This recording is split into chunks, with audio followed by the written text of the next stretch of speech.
Muchas gracias, presidente. Yo también empiezo por celebrar y reconocer que hayan dado marcha atrás a la reforma al artículo primero constitucional. Es un paso en la dirección correcta. Ahora, si me lo permiten, de manera fraternal, dos reflexiones de contexto antes de entrar al grano. La primera, recordar lo que ojalá a estas alturas ya fuera obvio. Sí ganaron la elección, pero obtuvieron el 54% de los votos y el 46% de la gente no votó por ustedes. Entonces, francamente, es un exceso cuando ustedes dicen que el pueblo les dio un mandato. Pues, ¿cuál pueblo si el 46% que no votó por ustedes también es pueblo?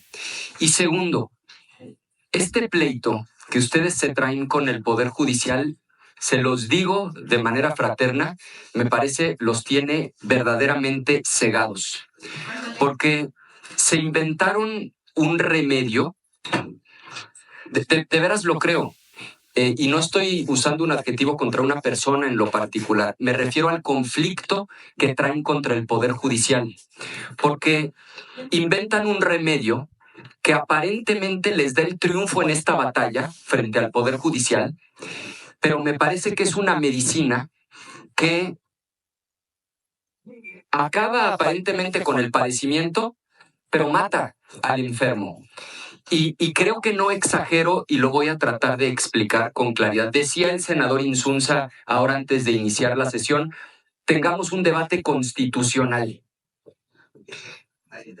¿De qué se trata esta reforma?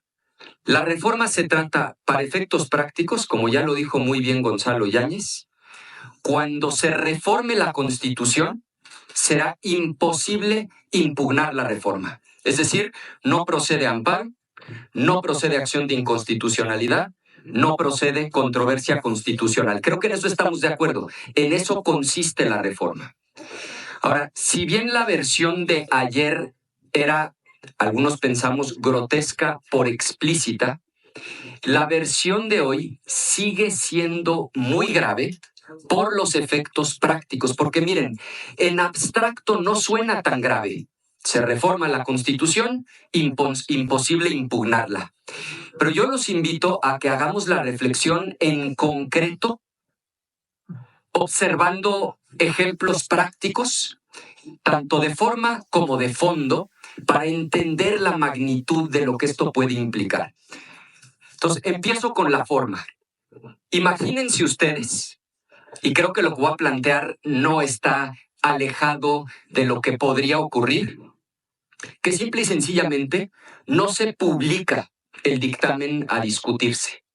Un dictamen de 300 páginas, se va a reformar la Constitución, no se publica. La oposición no tuvo ni siquiera oportunidad de leer lo que se iba a reformar. Por cierto, pasó algo muy parecido a lo que estoy diciendo cuando la reforma electoral, 5 minutos antes de votarlo, subieron 300 páginas a la Gaceta. La pregunta es, si obtiene las 2/3 partes en ambas cámaras y la mayoría de las legislaturas de los estados, aunque la oposición no haya podido leer el dictamen, ¿no va a haber recurso alguno? ¿No es impugnable la reforma constitucional? Con lo que ustedes están proponiendo, la respuesta es no. Segundo ejemplo de forma. No se alcanzan las 2/3 partes. Acuérdense que antes de que ustedes obtuvieran el voto 86, llegaron a declarar, hay versiones públicas de esto, de que 85 en una de esas hiciera mayoría calificada.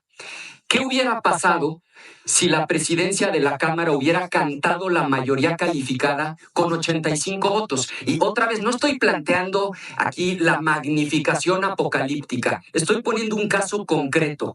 Una mesa directiva canta una mayoría calificada con 85 votos.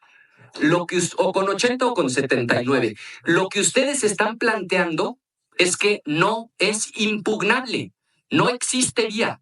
Ustedes están poniendo de manera expresa, no hay amparo, no hay controversia, no hay acción de inconstitucionalidad. Tercer y último ejemplo, se manda a las entidades federativas y uno de los estados la aprueba sin quórum. Hay video de la sesión, no hubo quórum. No va a ser impugnable.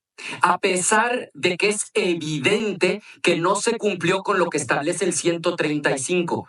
Paso ahora a tratar de poner un par de ejemplos que ya no son de forma, sino de fondo.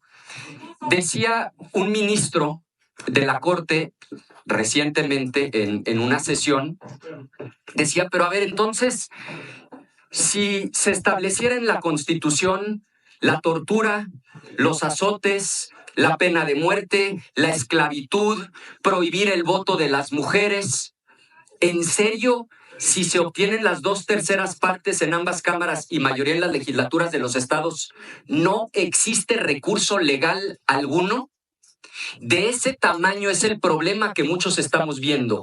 Por eso sostenemos que no es viable en una democracia el que no exista un tribunal constitucional. Si ustedes en esta reforma estuvieran creando un tribunal constitucional, bueno, por lo menos se estarían haciendo cargo de que alguien pueda revisar lo que acabo de exponer.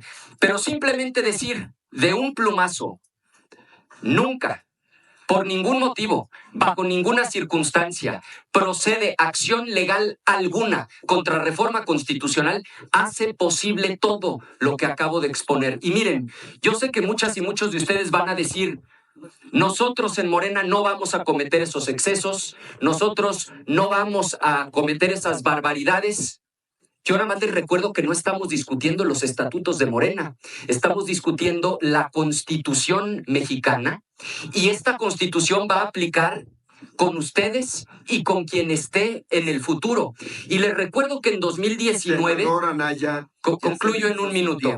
En 2019 fue electo Bolsonaro. 2 años antes era impensable que un perfil así llegara al gobierno de Brasil. Cuando en el 16 la primera vez se eligió a Trump, 2 años antes nadie le daba la más mínima posibilidad de ganar siquiera la primaria republicana. Cuando se eligió a Víctor Orbán en 2010, un par de años antes, nadie daba posibilidad a que un ultraderechista como él llegara al poder. No podemos legislar para la ocasión. Nos tenemos que hacer cargo de que esto va a quedar plasmado en la Constitución. Y por eso yo las invito y los invito a que en este lapso de tiempo que tenemos, reflexionemos y hagamos una reforma que le sirva al país. Gracias por su tolerancia, presidente. Gracias, senadora Anaya.